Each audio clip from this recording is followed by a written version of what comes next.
Hi, I'm Dave Mellis with EDS Marine, and I want to give you a little short demonstration on checking for power on your control box on your Schenker Watermaker. So it's quite simple. These control boxes are all pre-wired. There's only 2 wires that you have to add to it, and I'll demonstrate where they are and how you do a measurement on them. So you're going to need a multimeter that's on DC voltage. We'll select DC voltage now. And you're going to need to get right in here to take a look at this. Okay, so this is the control box for the pump system, and it's basically the brain of the unit.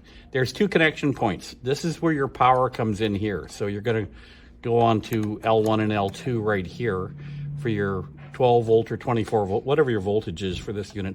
That's where the connection's made right there, and it has to go on the right terminal. So you have to get the positive on the positive terminal, the negative on the negative terminal. On the other side of it here, we have a wire that'll connect from this point and this point, again, positive on positive, negative on negative. And this goes to the solenoid, which is over on here, and that opens up the fresh water supply to flush the unit out. So those are the only 2 connections that you have to make. Everything else is all done for you. Okay, so in the control box here, there are 2 dip switches. One is up here in the upper left-hand corner, and one down is in the bottom center. And if you notice those dip switches, they're in the off position, okay? It's marked in there. You can see it if you get in very closely. You can see there's an off and an on. The one in the upper left is for the solenoid valve, to manually engage the solenoid valve to give your house water ability to flush out the membrane. They can do that even if this thing burns out. You can do this manually by throwing the dip switch on. This bottom one right here is the override for the pump, so that'll bypass all the circuitry and turn on the pump. So if you wanted to run the unit and you had a failure in here, you could just throw this switch. It'll turn the pump on. You can see it running now. The indicator lights are on it, and it'll run it without the use of the rest of the circuitry in there. So they make a nice little redundant system on there.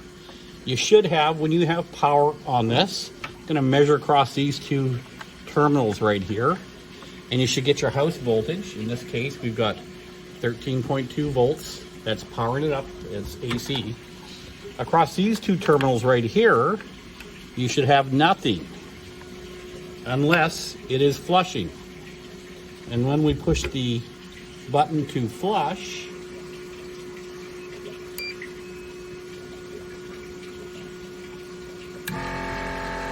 we will see now on those 2 terminals, I've got almost 13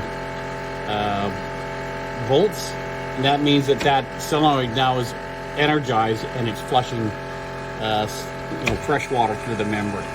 Okay. Turn that off.